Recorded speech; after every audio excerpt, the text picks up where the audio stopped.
Você está no canal Eu Estudo a Lição com o pastor Samuel Camilo. Hoje é segunda-feira, dia 20 de maio de 2024. E o tema que estudaremos a nossa lição será No Santo dos Santos. Existem pelo menos aqui 3 textos que servem como base para o nosso estudo.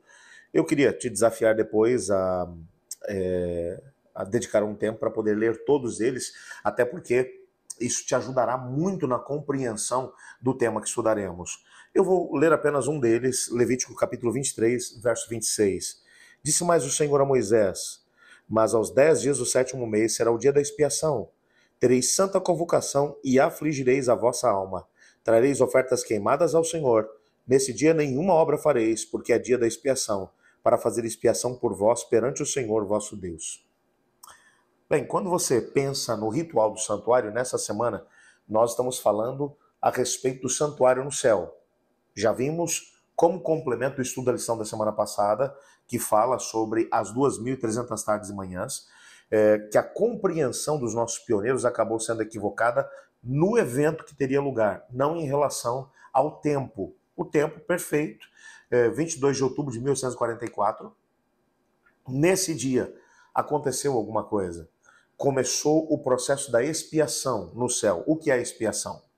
O que é o dia do juízo? O que aconteceu especificamente? Bem, quando nós olhamos aqui para o texto bíblico, nós percebemos que lá no Antigo Testamento, lembra que o Moisés construiu um santuário tendo como base um modelo que foi mostrado a ele no monte. E esse modelo que foi mostrado é um modelo que se espelha, em verdade, naquilo que existe no céu. É um modelo do céu. Então, com o modelo que está no céu, o Moisés viu isso tudo e ele acabou se construindo baseado no que ele viu. Pátio, Santo, Santíssimo. Enfim, nós mencionamos, inclusive, na lição de ontem, que o próprio livro do Apocalipse, quando vai desdobrando algumas cenas do grande conflito, descritas ali no seu livro, mostra cenas que aconteceram em vários lugares. É claro que quando você pensa no santuário por si, e você pensa cada parte do santuário, representava uma fase do trabalho de Cristo Jesus. Por exemplo, o pátio era onde o cordeiro era morto. Jesus é o Cordeiro de Deus que tira o pecado desse mundo. A sua morte na cruz do Calvário representa a primeira fase do trabalho dele, quando ele veio à terra e morreu por nós. Jesus morreu, portanto, no pátio. Entretanto, logo depois da sua morte, o seu sangue foi levado até o lugar santo, ou seja, o seu sacrifício foi apresentado ao Pai, para que o Pai pudesse dizer, valeu. E a gente, quando vai analisar Apocalipse capítulo 4, capítulo 5, descreve a entronização de Cristo Jesus, quando ele apresenta o seu sacrifício. Por isso ele é apresentado como o cordeiro que foi morto. E por isso todo o céu se regozija por ele, porque agora ele pode ser o representante da família humana. Então, esse segundo estágio, estamos falando aqui do lugar santo, representa a intercessão que começou a ser feita por Jesus na segunda fase do seu ministério, desde a sua ascensão ao céu até o início do juízo. A terceira fase do seu ministério começou em 1844, terminará quando ele vier aqui à Terra, quando a porta-graça se fechar. O que ele está fazendo nesse terceiro lugar? Bom, está fazendo a expiação ou o juízo. A gente precisa voltar agora para a história do funcionamento do tabernáculo, do santuário, lá no Antigo Testamento, para poder entender essas 3 fases do ministério de Jesus. Quando você pensa sobre a questão do pecado, todos os dias, às 9 da manhã e às 3 da tarde, um cordeiro era morto em Israel. Esse cordeiro era morto pelos pecados da nação. Às 9 da manhã e às 3 da tarde. O cordeiro era morto no pátio. O seu sangue era drenado para dentro de uma bacia, de um recipiente. O cordeiro era queimado sobre o altar. O sacerdote, enquanto as pessoas estavam orando em diversos lugares, porque em qualquer ponto que um judeu estivesse, às 9 da manhã e às 3 da tarde, ele levantava as mãos para o céu e ele orava, porque ele sabia que lá no santuário, ou no templo posteriormente, um cordeiro estaria sendo morto pelos pecados da nação. Aquele sangue era levado pelo sacerdote até o lugar santo. Então ele era aspergido nas cortinas que separavam o Santo do Santíssimo. O que estava acontecendo ali, simbolicamente? A culpa pelos pecados da nação estava sendo acumulada no santuário. Todos os dias durante o ano, esse ritual acontecia. É claro que a gente encontra ali outros sacrifícios que eram feitos e que o sangue era levado ali para dentro também. Qualquer pessoa que pecasse deveria levar o seu sacrifício ali para dentro. É assim que funciona, ou é assim que deveria funcionar. Ok. O que vai acontecer agora como desdobramento disso? Bom, o dia da expiação, quando vai acontecer, é uma vez por ano. Somente o sumo sacerdote pode entrar no lugar santíssimo. Ali, afinal de contas, está a presença de Deus. O Shekinah está ali dentro. Se o sumo sacerdote não tivesse confessado todos os pecados, ele poderia morrer ali quando entrasse. Somente uma vez por ano ele poderia entrar. Nenhum outro sacerdote poderia, somente o sumo sacerdote. Então ele entrava, antes dele poder entrar, dois bodes eram separados. Um para o Senhor e o outro para Azazel. O bode para o Senhor, ele era sacrificado e agora o sumo sacerdote levava esse sangue para dentro do segundo véu.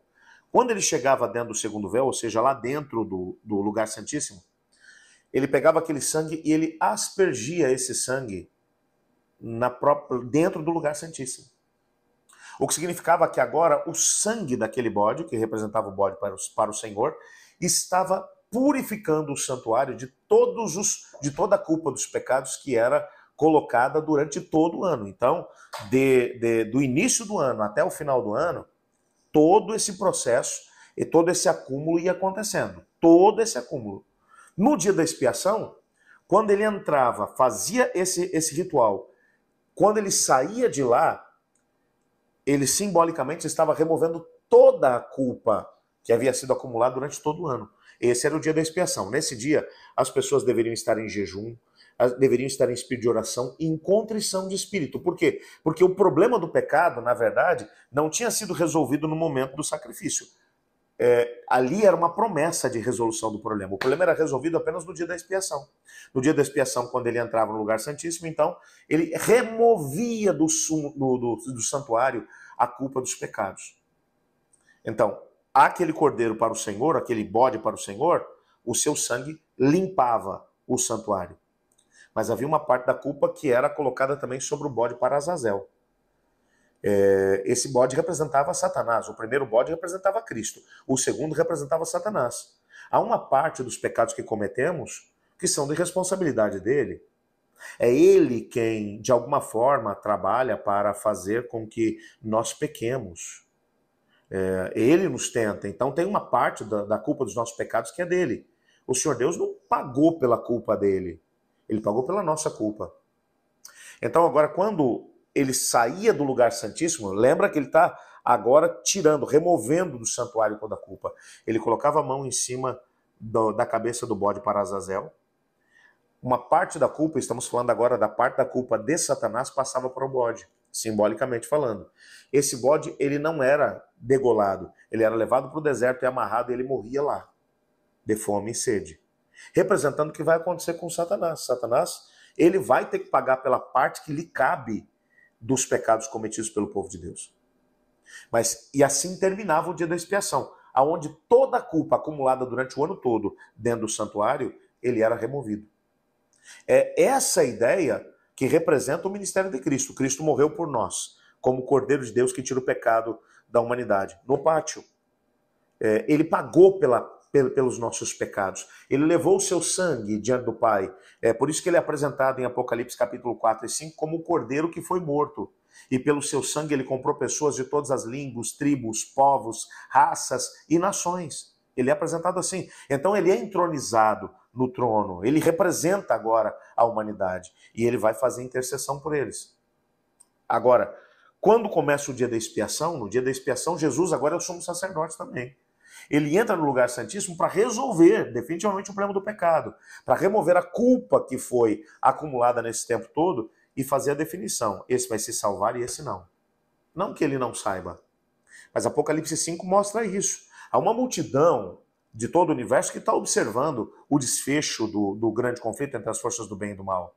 Por que que uma pessoa vai ser salva e outra não? Nós sabemos, por causa das escolhas que as pessoas vão fazer. Ok, mas o resto do universo não sabe. O dia da expiação é exatamente para poder mostrar isso. Quem é quem. Por isso, os 3 compartimentos do santuário representam as 3 fases do ministério de Cristo. No dia 22 de outubro de 1844, Jesus Cristo ele sai do lugar santo e vai para o lugar santíssimo. No lugar santíssimo, ele está fazendo o juízo, o julgamento, que deve acontecer exatamente antes da vinda dele. E aí então, quando o julgamento terminar, ele desce para poder buscar aqueles que são seus e para destruir aqueles que ficaram ao lado da rebelião. Esse, portanto, é um tempo extremamente solene. Em que parte desse processo nós estamos? Bem, se ele começou em 22 de outubro de 1844, acredito piamente que nós estamos na fase final. A qualquer momento, Jesus se levantará no santuário celestial e dirá, está consumado. Quando ele fizer isso, então, cada um que fez a sua escolha estará de um lado. Alguns salvos para sempre, outros perdidos para sempre. Se esse for o último dia, você estará entre salvos ou perdidos? Espero que você tenha tomado as decisões que te colocarão ao lado dos salvos. Amanhã a gente vai se aprofundar um pouco mais nessa temática. E o tema que analisaremos será O Juízo Chegou. Mas antes disso, vamos orar juntos. Obrigado, Pai, por Tua palavra e por sabermos em que tempo nos encontramos. Colocamos nossa vida em Tuas mãos e pedimos que o Senhor nos abençoe. Nos ajude a podermos entender o tempo solene no qual nos encontramos e nos posicionarmos ao Teu lado. Em nome de Jesus oramos. Amém. Eu estudo a lição. E você?